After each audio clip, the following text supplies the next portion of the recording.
શું મિત્રો તમે જાણો છો કે લક્ષ્મણ 14 વર્ષ સુધી વનવાસમાં ક્યારેય સૂતા નતા?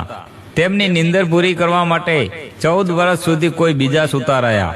અને એ કોણ હતું કે 14 વર્ષ સુધી સૂતા રહ્યા? હેરાન થઈ જશો, જુઓ આ વિડીયો. તો સાહેબ, આ વાત છે વનવાસની પહેલી જ રાત હતી. ભગવાન શ્રી રામ અને માતા સીતા ઘેર નિંદ્રામાં સૂઈ રહ્યા હતા, પણ લક્ષ્મણની આંખો જાગી રહી હતી.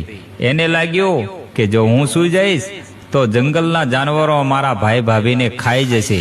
ત્યારે નિંદરની દેવી નિંદ્રમાં પ્રગટ થયા. તેમણે કીધું કે હે લક્ષ્મણ, 14 વર્ષ સુધી જાગવું એ મનુષ્યના વશમાં નથી સાહેબ. હા, તમે જાગી શકો છો, પણ એક વરદાનથી.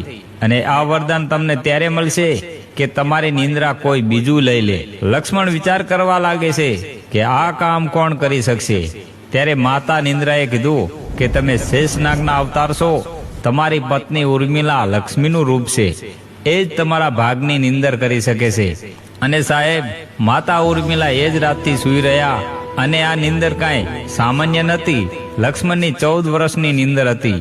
માતા ઉર્મિલા 14 વર્ષ સુધી સૂતા રહ્યા અને લક્ષ્મણ રામ અને સીતાની રક્ષા કરતા રહ્યા. જ્યારે વનવાસ પૂરો થયો અને લક્ષ્મણ જ્યારે અયોધ્યામાં ગયા, ત્યારે માતા ઉર્મિલાની આંખો ખોલી અને સામે જુએ તો લક્ષ્મણ ઉભા છે સાહેબ. લક્ષ્મણને જોઈને ઉર્મિલાની ખુશીનો કોઈ પાર ના રહ્યો. ત્યારે લક્ષ્મણ બોલ્યા કે સતી, તમારા આ ત્યાગ વગર હું ધર્મ ના નિભાવી શકું. અને સાહેબ, લોકો રામ સીતાના પ્રેમની જ વાતો કરતા હોય છે.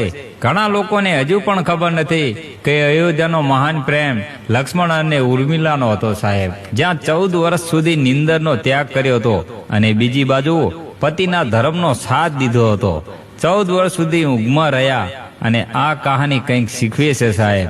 તો આ વિડીયોને શેર કરી દેજો અને કમેન્ટમાં જય શ્રી રામ લખી અમારી આઈડીને ફોલો કરી લેજો. જય શ્રી રામ.